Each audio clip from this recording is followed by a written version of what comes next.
ಇಲ್ಲೊಂದು ವಿಶ್ವವಿದ್ಯಾಲಯದ ವಿಳಂಬ ನೀತಿಯಿಂದ ವಿದ್ಯಾರ್ಥಿಗಳ ಭವಿಷ್ಯ ಅತಂತ್ರ ಸ್ಥಿತಿಯಲ್ಲಿದೆ.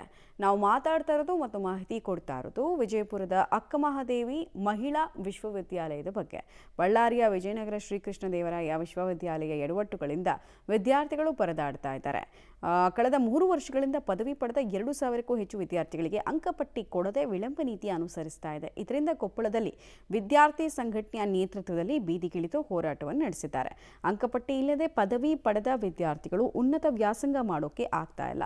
ಉದ್ಯೋಗ ಹುಡುಕಾಟಕ್ಕೂ ಸಮಸ್ಯೆ ಎದುರಿಸ್ತಾ ಇದ್ದಾರೆ. ಆದರೆ ವಿವಿ ಮಾತ್ರ ಇದ್ಯಾವುದಕ್ಕೂ ತಲೆ ಕೆಡಿಸ್ಕೊಳ್ತಾ ಇಲ್ಲ ಅಂತ ಆಕ್ರೋಶ ವ್ಯಕ್ತವಾಗಿದೆ. ನಾವು ಬಿಜಾಪುರ ಯೂನಿವರ್ಸಿಟಿ ಅಕ್ಕಮಹಾದೇವಿ ಯೂನಿವರ್ಸಿಟಿ ಐತಲ್ಲ, ಆ ಕಾಲೇಜಿಂದ ಕೊಪ್ಪಳದಲ್ಲಿರುವ ವುಮೆನ್ಸ್ ಕಾಲೇಜಲ್ಲಿ ಓದ್ತಿದ್ವಿ.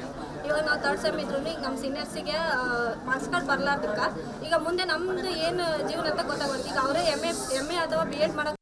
ಸರ್, ಇವಾಗ ನಾನು 3rd ಸೆಮ್ಮು, ನಮ್ಮ 1st ಸೆಮ್ ಮಾರ್ಕ್ಸ್ ಕಾರ್ಡೂ ಬಂದಿಲ್ಲ, ಇನ್ನು 2nd ಸೆಮ್ಮಿಂದೂ ರಿಸಲ್ಟ್ಸೂ ಬರೋಕ್ಕಿಲ್ಲ. ನಾವು ಈಗಾಗಲೇ ಫೀಸನ್ನು ಕಟ್ಟಿದ್ದೀವಿ. ಇವಾಗ ಕ್ಲಾಸ್ ಸ್ಟಾರ್ಟ್ ಆಗ್ತಿದೆ. ಇವಾಗ ನಮ್ಮ ಲೆಕ್ಚರ್ಸ್ ಇಲ್ಲ. ಈಗ ಮೊನ್ನೆ ತಾನೇ ಲೆಕ್ಚರ್ಸ್ ಇಲ್ಲ ಅಂತಂದೇಳಿ ಹೋರಾಟ ಮಾಡ್ತೀವಿ. ಒಂದು ಮಂತಿನ ಮೇಲೇ ಇವಾಗ ಲೆಕ್ಚರ್ಸ್ ಬಂದರು, ಅದು ಗೆಸ್ಟ್ ಲೆಕ್ಚರ್ಸು.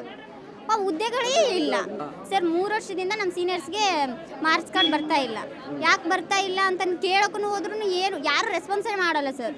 ಇವಾಗ ನಾವಿಲ್ಲಿ SL ಆಫೀಸ್ಗೆ ಬಂದಿದ್ದೀವಲ್ಲ ಸರ್, ನಾವು ಕ್ವಶನ್ ಕೇಳ್ತಾ ಇದ್ರು ಆಮೇಲೆ ಮಾತಾಡು ಅಂತಂತೇಳಿ ಅದನ್ನು ನೋಟಿಸ್ ಇಸ್ಕೊಂಡ್ರು ಹೋದ್ರು.